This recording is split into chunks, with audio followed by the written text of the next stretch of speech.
ada yang ngikutin anaknya. Nah, mbah-mbah tua ini kalau anaknya diikutin terus, anaknya ibu bisa ngikut kelihatan tua juga. Dia tuh tiba-tiba nyeletuk gini, oh wes toh meneng wae kuwi lho, kuwi wae ngono. Ana mbak-mbak, alah mbak-mbake paling kok melu mobil rene. Dan aku bawa mobil sendirian, tiba-tiba di belakang tuh ini bau wangi bunga, kayak aroma bunga yang terakhir aku cium di pemakaman ini. Oke, kalau Ya kan? teman-teman ada yang penasaran dengan daerah sini, nanti kita bisa buka tour. Tour keliling kampung. Iya, tapi leadernya gue ya. Tour GEB, Tour GEB, Tour GEB.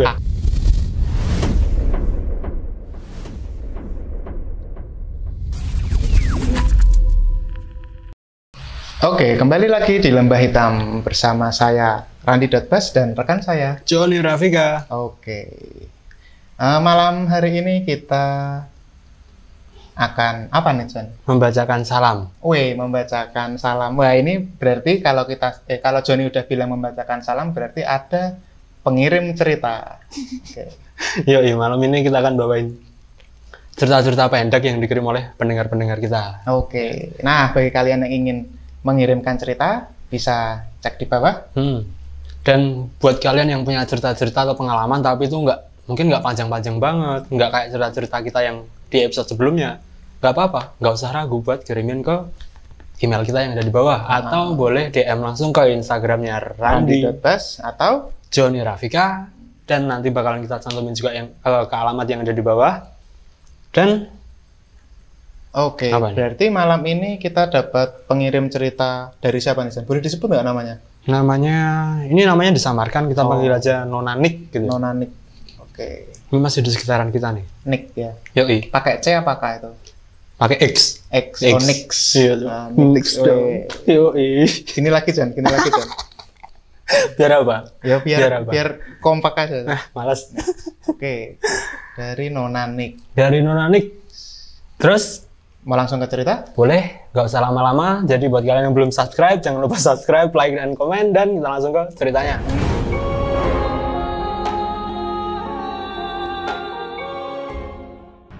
Cerita kiriman dari Nona Nick.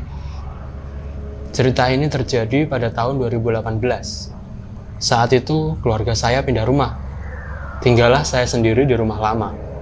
Karena kucing-kucing masih di sana, nggak tega mau ninggalin. Menurut beberapa orang, memang hal-hal aneh sering terjadi di rumah lama. Seperti beberapa orang yang menginap sempat diganggu saat tidur, atau saat rumah kosong ditinggal pergi, ada yang mendengar aktivitas di dapur. Saat itu, rumah sudah kosong. Hanya beberapa furnitur kamar yang saya pakai yang masih belum dipindahkan. Suatu ketika, saat bangun tidur, tiba-tiba tangan kiri saya sakit. Seperti salah urat atau orang bilang salah bantal. Nah, saya pikir, wah, paling beberapa hari juga udah sembuh. Dikasih koyo atau dikasih krim pereda nyeri. Ternyata sudah seminggu kok nggak sembuh. Diperiksa juga nggak kenapa-kenapa. Tapi malah semakin sakit. Nggak bisa digerakkan, panas, dan juga perih. Padahal tidak ada bagian yang luka atau lebam. Nah, kebetulan orang tua saya mau pergi mengantar orang untuk berobat ke orang pinter. Ya udah, saya coba bilang ke ibu, Bu, mbok jajal, tekonke, tanganku kok orang mari-mari. Bu, coba tanyain, kenapa tanganku kok nggak sembuh-sembuh. Nah, saat ibu saya di rumah orang pinter, ibu saya lagi mau cerita. Orang tersebut langsung bilang, kenapa Bu anaknya? Tangan kirinya sakit nggih? Kenapa Bu anaknya? Tangan kirinya sakit ya? Jawab sama ibu, nggih Gus, ya. Niki anaknya kula, sambil menunjukkan foto saya. Nah, kemudian Gus tersebut bilang, iki tangannya ono sing gondeli Bu. Minggu depan anaknya dibeton pergi mawon. Niki yang ten mbah-mbah sing tumut nyengkrem tangane. Jadine tangane abot mbek perih, wong kukune dawa. Iki karepe anake jenengan digondeli ra entuk pindah saka omah lawas. Niki mangke anake kan lunga saka omah lawas nggih. mangke kula sukani obat diusapke tangan kiri kalih maca doa-doa. Bahasa Indonesianya gini. Ini jadi dari perkataan si Gus tadi ya. Ini tangannya ada yang pegangin, Bu. Minggu depan anaknya dibawa ke sini aja. Ini ada mbah-mbah yang ngikut dan mencengkeram tangannya dia. Jadi tangannya kerasa berat dan perih. Soalnya si mbah-mbah ini kukunya panjang. Dan si mbah-mbah ini maunya anak ibu nggak boleh pindah dari rumah lama. Nah, nanti sebelum ibu pulang saya bawain obat ya, buat diusap ke tangan kirinya sambil dibacain doa. Nah, seketika itu ibu telepon saya dan dia nyuruh saya buat pindah ke rumah baru.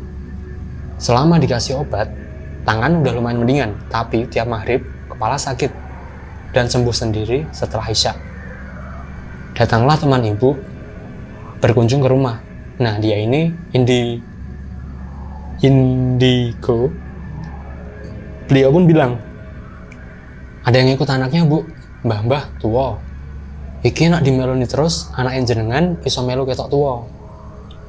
Ada yang ngikutin anaknya. Nah, mbah-mbah tua. Ini kalau anaknya diikutin terus, anaknya ibu bisa ngikut kelihatan tua juga.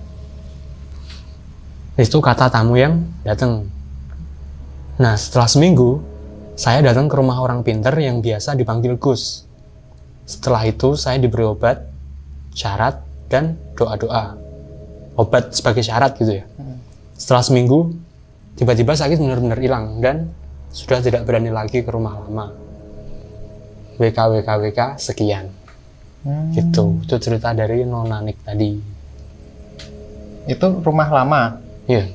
Berarti problemnya yang di rumah lama itu? Problemnya di rumah lama. Lah itu maksudnya gangguan itu datang sendirinya di rumah lama atau memang dibuat orang atau gimana tuh Chen? Oh, jadi kan kemarin aku sempat setelah dia ngirim cerita ini tak tanya-tanya. Jadi di rumah itu sebenarnya dia tuh keluarganya cukup religius dan si mbah-mbah ini emang udah lama nutup di situ. Nenek-nenek itu. Si nenek-nenek ini udah lama di situ. Jadi mungkin sebelum tempat itu jadi rumah kan pasti kebun atau apa kan. Dia emang udah di situ dan setelah jadi rumah, si nenek-nenek kan juga masih di situ. Cuman intinya emang mungkin si nenek-nenek ini tahu ya kalau dia tuh mau ditinggalin. Jadi dia nggak pengen buat ditinggal sendirian. Walah, gitu. Dan aku pernah main juga ke rumah lamanya ini. Ini kan temanku dari kecil. Oh, cewek ini? Temen waktu kecil. Terus di rumahnya tuh model bangunan lama. Entah nggak yang di depan tuh dindingnya tuh cor-corannya cuma segini, terus atasnya kaca-kaca gitu. Kayak semi Belanda tapi nggak Belanda lah. Oh iya. Kaca sing ini toh, kaca sing gini tuh, bukan? Iya, ada kaca ininya. Terus ada kaca yang kayak ada motif-motifnya. Iya. Art Deco namanya. Gitulah. Oh, awet berarti itu ya? Iya, lumayan. Itu. Dan bangunannya pun sampai sekarang masih ada itu. Oh. Nah, terus rumahnya ini letak bangunannya tuh deket sama cerita yang kemarin dikirim, cerita dari adikku yang dia lihat Poci ketika boncengan malam-malam. Nah, itu samping rumahnya dia juga. Oh, berarti masih di sini ya? Ya, masih di daerah sini. Ya? Masih. Oke, kalau Ya, teman-teman ada yang penasaran dengan daerah sini, nanti kita bisa buka tour. Tour keliling kamu. Iya, tapi leadernya gue ya. Tour gaib ya. Tour gaib. Nanti sewa orang lah, bisa aman. Sewa orang buat jadi tour gaib. Boleh sih, boleh. Buat yang pengen ikutan tour gaib, silakan DM Instagramnya Randi. Ya. Nanti ada ini ya, tarifnya kita bicarakan. Ya, tarifnya nanti pengen berapa objek gitu lah mungkin. Boleh. Oh, ya itu toh. Melipir ke seberang yang ngangkat sepeda itu juga kan bisa tuh. Itu. Tarif menyesuaikan objek ya. Soalnya kita harus nemuin orang-orang yang bersangkutan ya kan. Iya. Itu. Terus ada lagi John? Udah sih dari Nick yang diceritain cuman ini. Oh, singkat ya, tempat Mbak Nick itu. Tapi ya mungkin itu berlangsung lama ya. Cerita nggak? Seminggu kalau seminggu lebih sih. Sakitnya tangan ini ya. Ya ibaratnya sebulan sebelum pindahan gitu ya. Iya. Berarti dia udah tahu kalau rencana keluarga ini bakal pindah gitu ya. Cuman itu ya gimana ya? Tapi pas pindah hilang ya? Apanya? Yang kayaknya enggak sih. Cuman kan dia udah nggak ngikut, berarti kan balik ke rumah lamanya oh dia. iya, soalnya udah ada tadi ya Gus tuh ya dari bantu Karena sama udah Gus. diobatin. Oh iya John, Apa? ini apa kamu cerita kiriman ini tuh sama kayak aku juga dapat nganu cerita kiriman Apa itu? sama itu juga anu Mas Teh. Ini ditempelin juga. Iya nggak ketempelan, kalau ini ada yang ngikutin gitu. Diikutin. Ini mbaknya yang ngirim cerita ini adalah teman kerjaku ketika di bank kemarin. Bank yang kita di channel kemarin tuh episode kemarin Pak channel kemarin. Nah, terus yang belum dengar ceritanya apa belum nyimak bisa ya di scroll boleh yang boleh. judulnya kantor itu tuh bisa dicek di situ. Ini ceritanya tentang apa ini? Ini dia voice note singkat kok, John. Voice note? Bisa kita kan kemarin aku nge-share story WA tentang channel kita gitu loh. Terus dia komen, aku tuh ada cerita Ren sebenarnya ketika dulu kerja di bank itu. Cuma sampai sekarang aku nggak cerita sama siapa-siapa gitu. Baru kali ini ceritanya. Oh, kayak gimana Mbak, kan tanya gitu tuh. Mbak coba Mbak cerita voice note Mbak. Terus dia ngirimi, dia voice note beneran gitu. Cuma 2-3 menitan. Langsung nyimak aja ya? Boleh. Oke.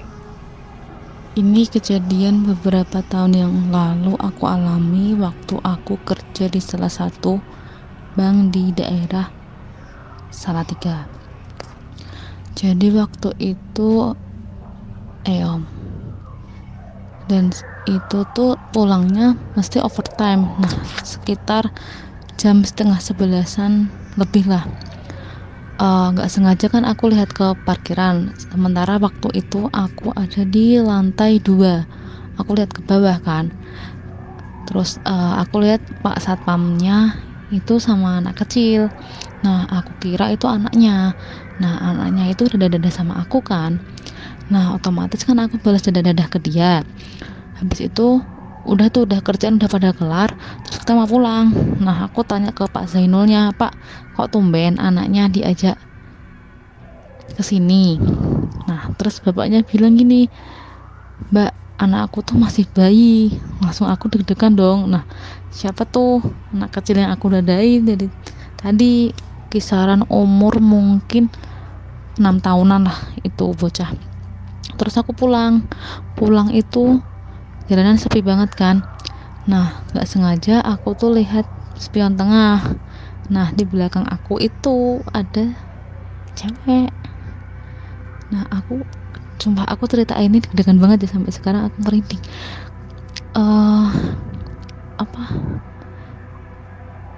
Aku deg-degan banget sumpah.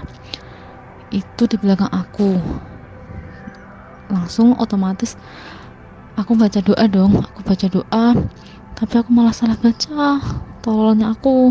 Nah, itu audio di dalam mobil itu lagunya kan lagu cowok tuh, berubah jadi cewek.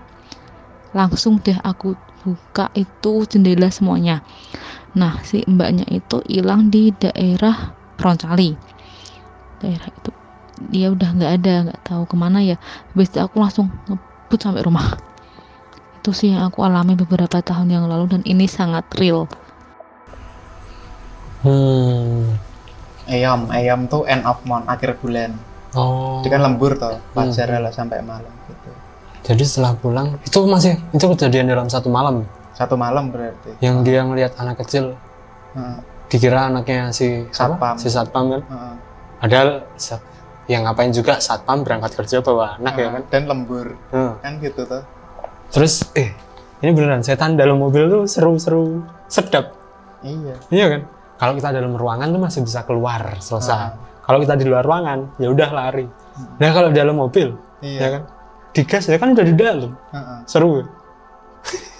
Mau dibukain pintu belakang kan nggak nyampe ya. Gini. Kecuali kalau mobilnya ada ini jok pelontarnya, kayak di film-filmnya. Iya,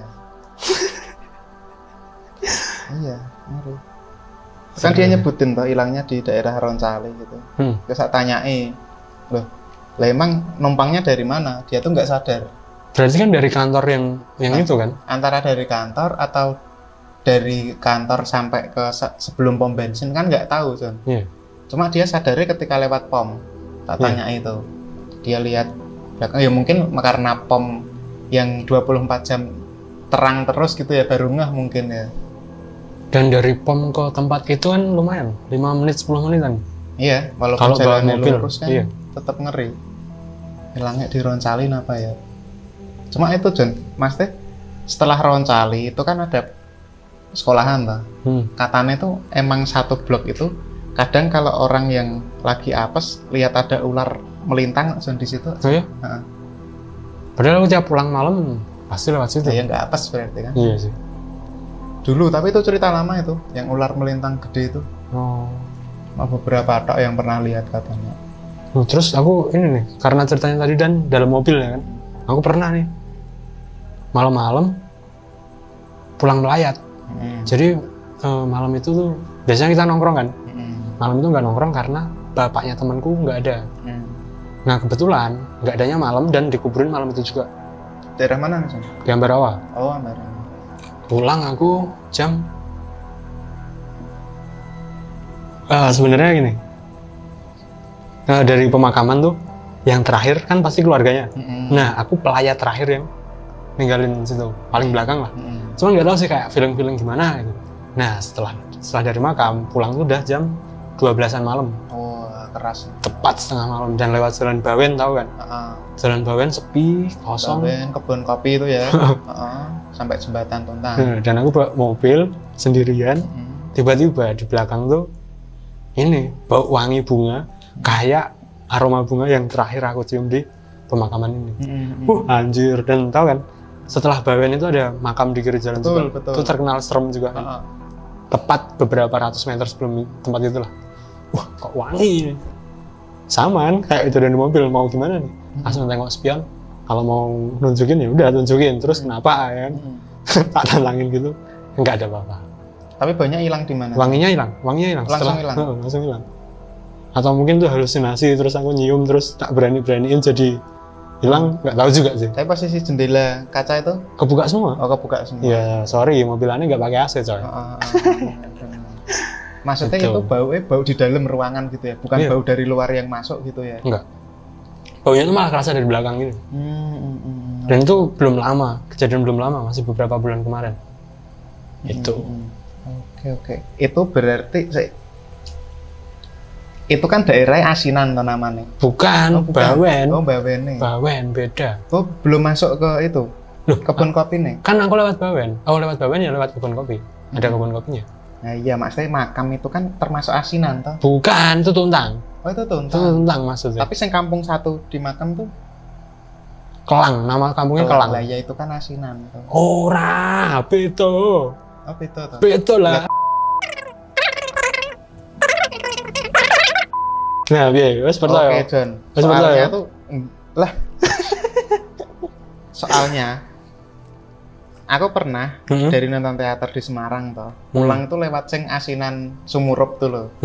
Nah, terus sing ada begale tahu, sing kebun-kebun tok tuh loh. Nah, itu tuh aku sama temanku tuh gojek-gojek, jadi satu mobil gitu loh. Aku sing tengah, dia di belakang dek temanku. Temanku yang lihat gitar gini tuh loh waktu cerita di kampus horor itu. Nah, itu kan dia juga agak bisa apa ya? Sebutannya apa ngono? Iso klenek-klenek sithik ngono ki lho, Jan. Sensitif lah ya. Heeh, sensitif dan iso rada ngilang-ngilangke ngono ki. Oh. Nah, iki gojek-gojek ngono kae ta. Terus delalah kok ya Mas teh lewate kono ngono lho. Itu kan agak terkenal bikin merinding tuh daerah situ nek malam. Terkenal aduhai. Terkenal aduh. Dia tuh tiba-tiba nyeletuk gini. Wes toh, meneng wae. Kuwi lho, iya wae ngono. Ana mbak-mbak. Alah, mbak-mbake paling kok melu mobil rene. Dah, titik. Terus tak jawab. Aja sembrono, iki lewat kene, masuk ke ora ngerti. Waktu titik itu kan tak timpali omongan yang barusan. Dia tuh langsung bau amis, John. Bau bangkai gitu loh di hidungnya kayak gini. Terus yang salah siapa nih? Terus temennya kan jejer yang lihat gitar gini-gini tuh loh. Itu kan di sampingnya tuh single. Aja sembrono. Terus dia kayak ngerapal mantra gitu tuh, set gitu. Hilang. Baunya hilang. Bau hilang. Dan bau itu cuma di belakang tok. Tapi emang tempat itu kan emang terkenal A2 ya. Iya. Kayak yang episode kemarin yang si Nyem Fandi cerita itu kan, Pak D-nya hilang. Itu juga kejadian nggak jauh-jauh dari tempat itu juga. Dan itu kemarin setelah kita dengar ceritanya, aku sama si salah satu tim kru kita, aku kesana buat ngambil gambar. Dan itu emang tempatnya siang juga mistis rasanya. Pohon-pohon gede dan sepi. Dan tempatnya indah banget sebenarnya. Just. Kapan-kapan kita take di sana. Kalau mau tur ke sana, ikuti Joni, bonceng Joni. Waduh. Naik mobilnya yang kena bau bunga tadi. Aduh. Tuh. Udah nih. Tadi pengirimnya siapa namanya? Ini Mbak M. Mbak M. Oh, namanya disamarkan. Samarkan aja, biar sama-sama fair sama Mbak Nick. Oke. Nah, itu tadi dia masih kerja di tempat itu apa enggak ya? Udah pindah. Udah keluar juga ya? Udah pindah. Tapi selama dia di kantor tuh ada pengalaman lain nggak ya dia? Kayaknya ada, cuma mungkin terlalu cuek ya, nggak kayak aku yang sering apes gitu loh. Oh iya. Kalau nyatanya dia cuma ceritanya yang itu tok. Tapi mungkin boleh ya, buat teman-teman yang pengen tahu ceritanya Mbak M, silahkan komentar di bawah, biar Mbak M yang ngirimin cerita ke kita tentang kantornya dan kantor ketika masih jadi satu kantor sama si Randi. Kantornya dia. Kantor yang A2 ya kan. Udah. Dan malam ini kita terima kasih sama Mbak Nick dan Mbak M yang udah kirim ceritanya ke kita. Terus buat kalian yang punya cerita, boleh banget buat kirimin ke kita. Dan terlalu banyak kata kita, ya kan? Jadi jangan lupa like, comment, and subscribe. Dan sampai jumpa di episode selanjutnya.